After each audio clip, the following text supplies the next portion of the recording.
this is going to be a tutorial about hooping in small spaces. It is coming to the end of summer. Well, it will be coming to the end of summer very soon. And lots of people will have to be moving indoors to practice hula hooping.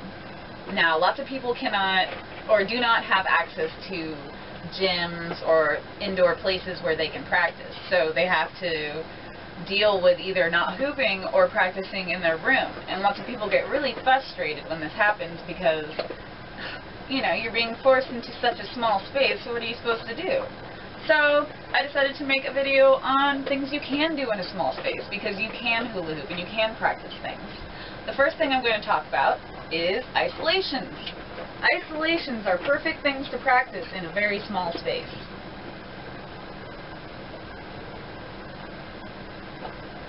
Just practice your isolations, going one way, then the other way. Practice turning with them.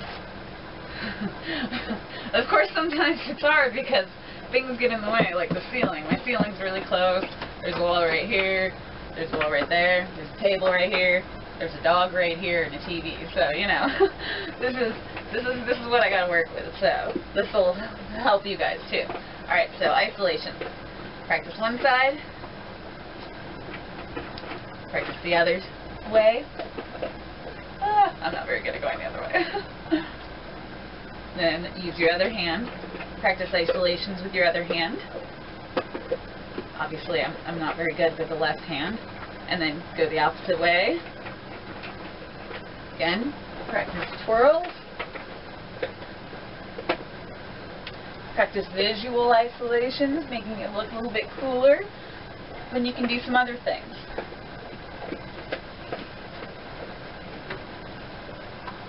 Just a little body twirling.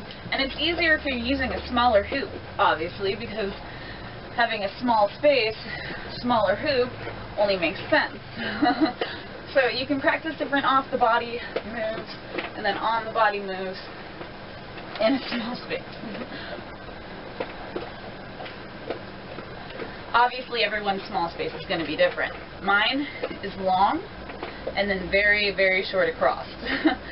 Like right here, I'm that far from touching the wall with the hula hoop. So being able to extend is pretty hard, and it makes me have to move my body, which also helps a lot with different movements that you can do while you can perform outside. So instead of doing just small movements and staying in one place like this, you can take the hoop and move your body and do bigger, tight movements, but you're in the same little area, but it also gives you more space to be moving, instead of if you're just going like this, practicing the moves like that. Because this is pretty, and it works, but if you're not practicing moving with the hoop, then you're not going to get the flow that you're wanting. So small spaces work really well if you're trying to practice flow, because it gives you a chance to kind of be aware of your surroundings, but also connecting with your surroundings, knowing where everything is, and then eventually you'll be able to close your eyes, try some stuff. There's a dog in my way. And then you'll be able to flow a little bit better. And then having the big movements helps visually.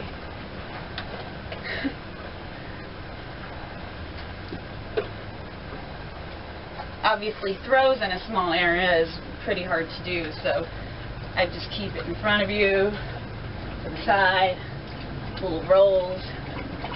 I don't think I can do a chest roll in here without hitting the wall. Oh, or hitting something else. Wait, that's too small.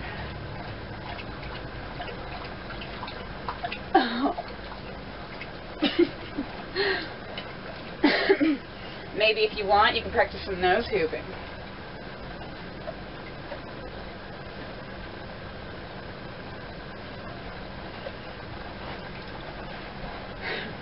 Just make sure not to hit anything when it flies off. Or if it flies off. Now, working with doubles and indoor hula hooping. this is difficult. There's no space to do any of that, that, even doing like the little beat, you gotta move your body, and I do not have any space, and if I tried to do, I can do some tosses. It's a little difficult, obviously. Doing this kind of stuff is difficult. But yeah, you know, practice, play around, see what works for you. Also, you know, be aware of your space. Obviously, if you keep hitting things, you need to pay a little bit more attention of where everything is first, and then eventually it will get easier over time. Oh, practicing breaks is also an amazing thing to do when you're in a small space, because you're just practicing breaks.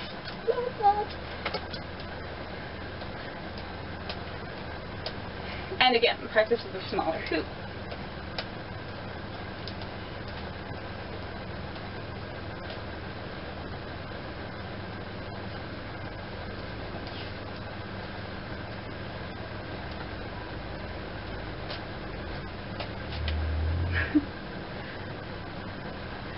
So yeah, this is my first tutorial for a while. I haven't made one in, I think a couple of years actually, so a real tutorial.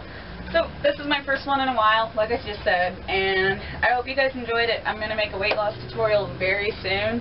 I'm really tired. I've worked like 25 days in a row with one day off, so having a full-time job and being a performer is hard, but boy is it fun. Alright, hope you Hoopers had a wonderful lesson, and I will see you next time. Bye!